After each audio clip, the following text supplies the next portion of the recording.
2 pertandingan, 2 kemenangan, 6 poin di tangan. Kalau hanya melihat hasil, seharusnya para pendukung timnas Indonesia U19 bisa tersenyum lebar. Garuda Muda tampil meyakinkan dan belum sekalipun kebobolan di Piala AFF U19 2026. Namun tunggu dulu, meski sukses menyapu bersih 2 laga awal, Indonesia ternyata belum berada di puncak klasemen. Grup A, posisi teratas masih menjadi milik Vietnam.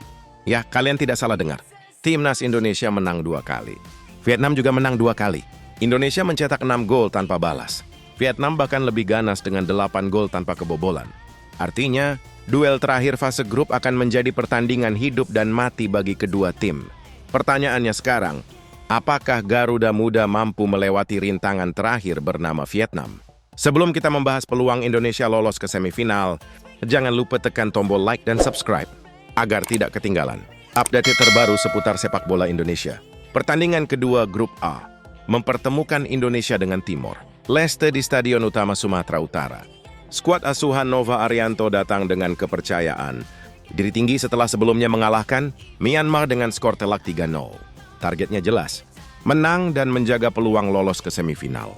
Sejak menit awal Indonesia langsung mengambil inisiatif menyerang. Penguasaan bola berada di bawah kendali Garuda Muda. Meski Timor Leste berusaha bertahan rapat, kualitas pemain Indonesia akhirnya berbicara. Gol demi gol berhasil diciptakan hingga laga berakhir dengan kemenangan meyakinkan 3-0. Skor yang identik dengan pertandingan pertama. 2 laga, 2 kemenangan, 6 gol, 0 kebobolan. Statistik yang sebenarnya sangat impresif.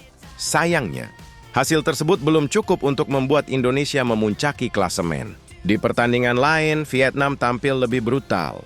Setelah mengalahkan Timor Leste 3-0 pada laga pembuka, Vietnam menghancurkan Myanmar dengan skor telak 5-0. 8 gol tanpa balas, selisih gol plus 8. Sementara Indonesia hanya memiliki selisih gol plus 6. Karena itulah Vietnam masih berdiri di posisi pertama. Situasi ini membuat pertandingan terakhir, Grup E berubah menjadi final sebelum semifinal. Siapa yang menang akan lolos sebagai juara grup. Siapa yang gagal menang harus menghadapi skenario yang jauh lebih rumit. Bagi Indonesia, kemenangan atas Vietnam adalah jalan paling aman. Jika berhasil menang, Garuda Muda akan mengoleksi 9 poin dan otomatis merebut posisi puncak klasemen. Tak perlu menghitung selisih gol, tak perlu menunggu hasil grup lain, tak perlu berharap keajaiban. Semuanya ada di tangan sendiri. Namun masalahnya Vietnam bukan lawan sembarangan. Dalam beberapa tahun terakhir, mereka menjadi salah satu kekuatan terbesar sepak bola Asia Tenggara kelompok usia muda. Mereka disiplin, mereka agresif. Dan yang paling berbahaya, mereka sangat efektif ketika mendapatkan peluang. Karena itu Nova Arianto harus menyiapkan strategi terbaiknya. Untungnya Indonesia, may beberapa pemain yang sedang berada dalam performa luar biasa. Salah satunya adalah Welber Jardim. Nama ini mungkin sudah tidak asing lagi bagi pecinta sepak bola Indonesia. Distetland hanya bermain sebagai pemain pengganti pada pertandingan pertama. Welber akhirnya dipercaya tampil sejak menit awal saat menghadapi Timor Leste. Dan hasilnya langsung terlihat. Pemain yang berkarir di Brasil tersebut menjadi motor permainan Indonesia di lini tengah.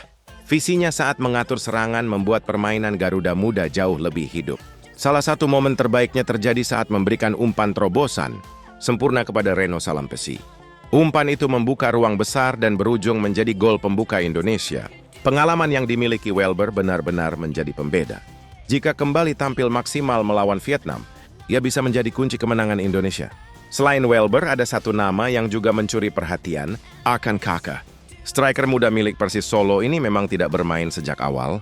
Namun ketika masuk pada babak kedua, dampaknya langsung terasa.